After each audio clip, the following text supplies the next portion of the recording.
അപ്പൊ അളിയൻ കാര്യമൊന്നും അറിഞ്ഞില്ലേ? ഇല്ല. എന്നാൽ ഇനി ഞാനത് പറയാം, ആരും ഞെട്ടരുത്. അതുകൊണ്ട് തന്നെ മറ്റൊരാളെക്കാളും മുകളിലേക്ക് രാഹുൽ എത്തിയത് രാഹുലിന്റെ കഴിവ് കൊണ്ട് തന്നെയാണ്. എന്നെ പൊക്കി പറഞ്ഞ് സോപ്പിടാനുള്ള പരിപാടിയാ കള്ളന്മാര്. ഒരേ സമയം രാഹുൽ ഉയരങ്ങളിലേക്ക് പോയത് രാഹുലിന്റെ കഴിവുകൊണ്ടും അതേ ഉയരത്തിൽ നിന്ന് രാഹുൽ താഴേക്ക് വീണത് രാഹുലിന്റെ കഴിവേറുതരം കൊണ്ടുമാണെന്നും പറയാതിരിക്കാൻ നിർവാഹമില്ല. ഇതിനു മുൻപും ഇത്തരം ചില പരാതികൾ വ്യക്തിപരമായിട്ട് ഞാനും കേട്ടിട്ടുണ്ട്. എന്നോടും ചില ആൾക്കാർ രാഹുൽ ഇങ്ങനെ മെസ്സേജ് അയക്കുന്ന കാര്യത്തെക്കുറിച്ച് പറഞ്ഞിട്ടുണ്ട്.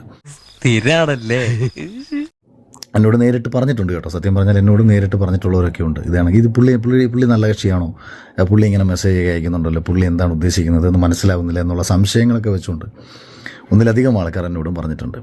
അതൊക്കെ ഗോപാലകൃഷ്ണൻ ഒരു നമ്പറല്ലേ? ഇത് എന്റെ ഒരു നമ്പറാ. കാണിക്കുന്നത് അതിൽ വേണ്ട തെണ്ടി. വീഴാൻ കാരണമായത് പറയുമ്പോൾ എതിരാളികൾ ആക്രമിച്ചതാണ്, അല്ലെങ്കിൽ ശത്രുക്കൾ പിന്നിൽ നിന്ന് കുത്തിയതാണ്. ഇതൊക്കെ ഒരു ഭാഗത്ത് നിൽക്കുമ്പോഴും എന്തുകൊണ്ടാണ് ഇങ്ങനെ സംഭവിച്ചത് എന്ന് രാഹുൽ ഒരു നിമിഷം ചിന്തിക്കേണ്ടിയിരിക്കുന്നതായിരുന്നു.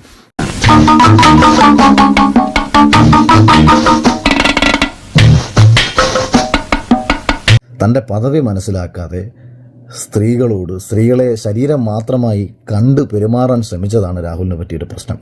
എന്റെ കയ്യിൽ അവനെ കിട്ടിയേ ഞാൻ അവനെ അരിഞ്ഞു മുളകിട്ട് അങ്ങനെ തിന്നിടോ. അപ്പൊ ഇവിടെ കാതലായ ഒരു ചോദ്യമുണ്ട്. ഒരു ജനപ്രതിനിധി എന്ന നിലയിൽ ഏതൊരു വീട്ടിലേക്കും അയാൾക്ക് കയറി ചെല്ലാനുള്ള ഒരു സ്വാതന്ത്ര്യമുണ്ട്. ഏതൊരു വീട്ടിലും ഒരാൾ സ്വീകാര്യനാണ്. അപ്പം തൻ്റെ രക്ഷകനായി വീട്ടിലേക്ക് വരുന്ന ഒരു MLA അല്ലെങ്കിൽ ഒരു രാഷ്ട്രീയ നേതാവ് ഈ വീട്ടിൽ വന്ന് കയറി തൻ്റെ ഭാര്യ, മകൾ, അമ്മ തുടങ്ങിയവരോട് പെരുമാറുന്നത് എപ്രകാരമാണ് എന്ന സംശയം പൊതുജനങ്ങൾക്കിടയിൽ ഉണ്ടായി എന്നുള്ളതാണ് രാഹുൽ മാങ്കൂട്ടത്തിനെതിരെ കോൺഗ്രസ് രാഷ്ട്രീയ പ്രസ്ഥാനം ഇത്രയും ധീരമായൊരു നടപടി സ്വീകരിച്ചത്. അത് ശരിയാ.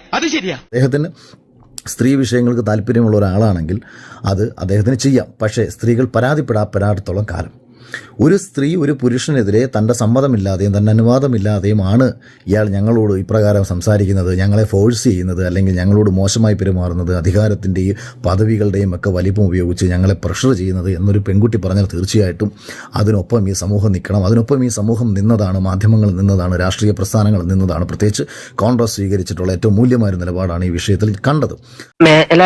ഇങ്ങനൊന്നും ചെയ്യില്ല, അഞ്ചാറബദ്ധമൊക്കെ എല്ലാവർക്കും പറ്റേ.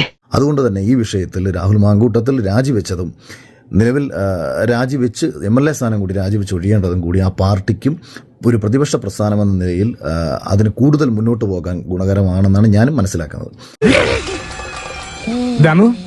എന്ത് പറ്റിയടാ? ചായ നെറുകന്തലേ കയറി ബ്ലോക്ക് ആയതാ. ഒരാവേശത്തിലെടുത്ത് ചാടി വേണ്ടായിരുന്നു അല്ലേ? വിട്ടവളി ആന പിടിച്ചാ കിട്ടൂ. തൽക്കാലം ഇത്രയും മതി. വരട്ടെ.